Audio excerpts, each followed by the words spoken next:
So you created your world and loaded in. The sun is shining as a peaceful soundtrack kicks in.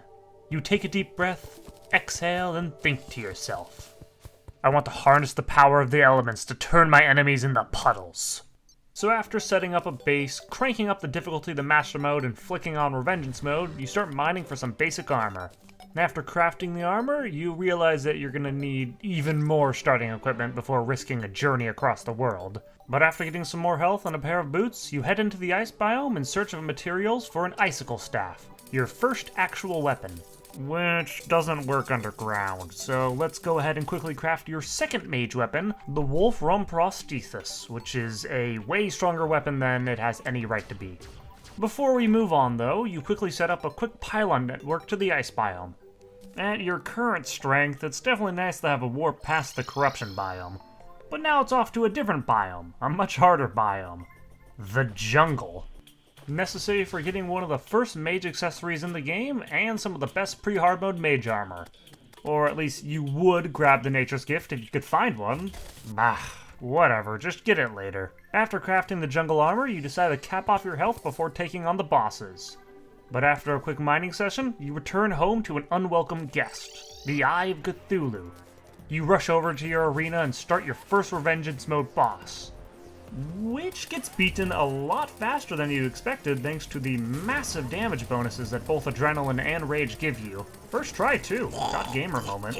So now it's time for this God Gamer to get a proper abode. After contacting Builders Co. and having them construct your new bases, you defeat the Desert Scourge in order to fish up the Sparkling Empress from the Sunken Sea. Or, you would have if it didn't have a 3% drop chance and you got a really, really weird Sunken Sea spawn. Like, what the hell? I mean, on the plus side, you found Luxor's Gift, one of the best pre-hard mode accessories in Calamity. Whatever. After you try the Hive Mind and Eater of Worlds, the Goblin invasion invades. And after many deaths, you beat it, unlocking all sorts of new upgrades for your accessories via the Tinkerer NPC. Also, some potions from the Brewer NPC.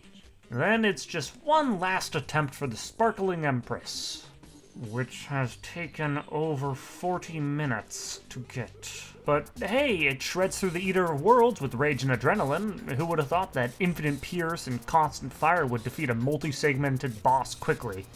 Quick heads up for the rest of this video, I got COVID, so my voice sounds different. Anywho, time to finally pick up a Nature's Gifts with a Mana Flower. Then trying and failing to get some fledgling wings, but succeeding on finding the rare Corruption Effigy? Thank you, Small Worlds. This will give us a nice bonus damage for our arenas. Whatever. To compensate for your lack of wings, you craft the Magiluminescence, which is surprisingly good and boosts your mobility a good amount. And thanks to what is essentially Veinminer, digging up the fallen meteor is quick and easy, allowing you to finally switch into some new armor. And then it's time for everyone's favorite built-in waiting game, the Traveling Merchant.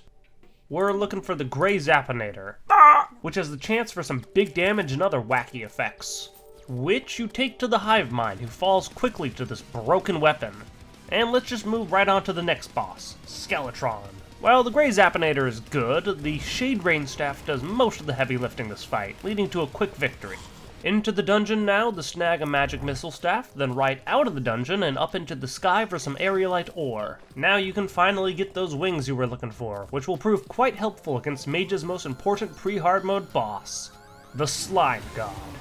This gelatinous blob is manageable at first, but will quickly gunk up your screen as the fight goes on. And due to the lower mobility in pre-hard mode, it's a tough fight.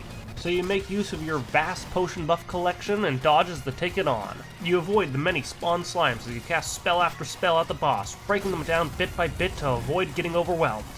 The magical weapons you use are the pulse pistol you found in the jungle lab for the spawn slimes and the magic missile for the boss.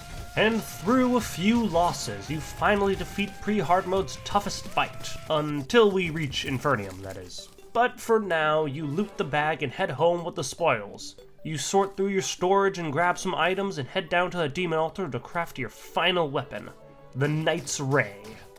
Now it's down the Elevator to fight... God damn it.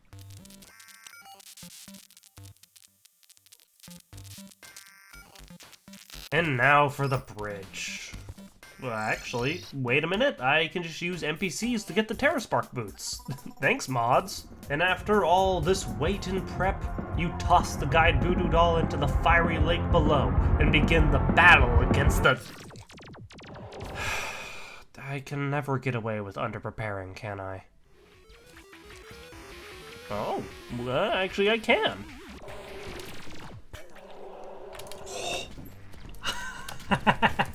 So goddamn close there. Ah! Wah! Oh. Oh, come on, man.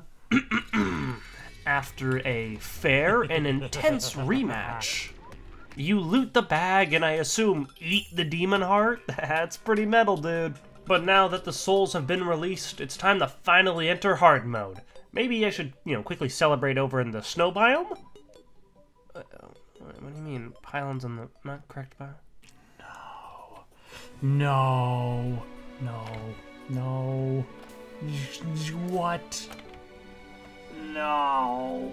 What the God damn it. The entire biome? I mean, it looks kind of cool.